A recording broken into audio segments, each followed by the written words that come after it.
So, John, let's deal with... BA had no choice, really. Qantas has already got rid of theirs. United did it a couple of years ago, as did Singapore. There was no option.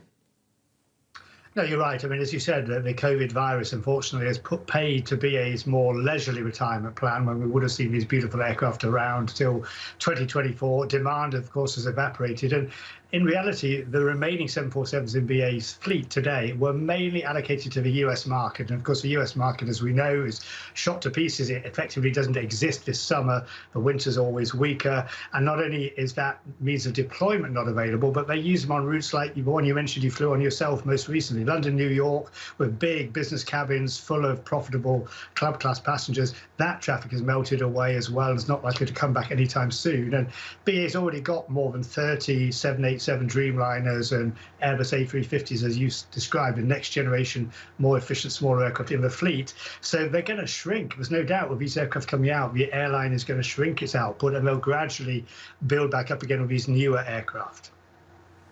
All right. The 747, what do you make of it? I mean, the beauty of the aircraft, even the fact the way it was built. Juan Trippe of Pan Am, he and Boeing bet their companies on the success. Boeing said, you know, Juan Trippe says, if you build it, I will buy it. Pan Am says, if you buy it, we will build it. No, it's very much a romantic image of another era. We're not going to see that kind of dialogue ever again. It's all about the number crunching, the return on investment, rapid implementation of routes that can deliver profits in short order.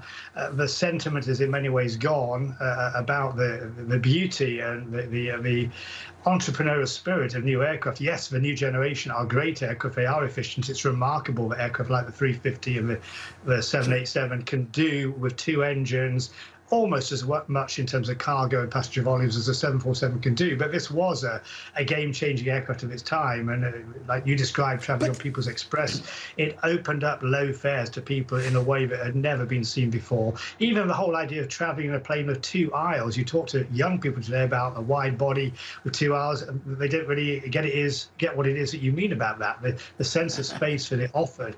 And it opened up many, many global markets and has delivered nearly 50 years in its different versions of reliable, safe service to millions of people. Have we seen, well, obviously we've seen the end of the 747, although there'll still be plenty of freighters. It's a very popular freighter aircraft. But if we look at the 74s have gone, I'm guessing most airlines are not bringing back the 380s, except Emirates, which has to because it's got so many of them. But maybe a slight reprieve in the case of BA. I mean, I have no idea, but they've got a dozen 380s. They're pretty young aircraft. They're not even 5 years old. They are sitting parked at a small rural airport in France currently. But I do wonder, in some respects, even cross my fingers for at least one large wide-body aircraft that with this tough decision for the 747s to go lock, stock and barrel from BA's fleet. But at some point, and it may be down the line, a year or two, that they may bring back some or all of the 380s because they have very high volume routes. If Heathrow recovers traffic back to the level of constraint it had before, they might need a few large planes to operate some flights. So BA and perhaps Emirates, as you said, for different reasons, could be the exceptions.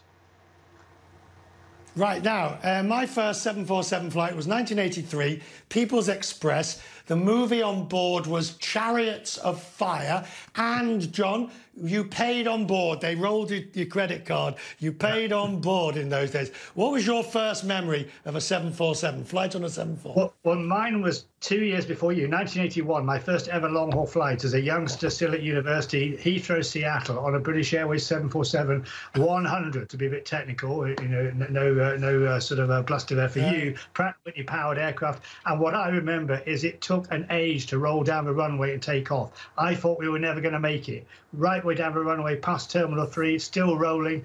I was beginning to shake, but we took off and flew safely and comfortably to Seattle. I can't even remember what the movie was on that. Sadly, I think my last flight was a couple of years earlier when yours, flying from Heathrow to Dubai. Luckily, again, business class, upper deck, beautiful, serene environment there on a 747-400.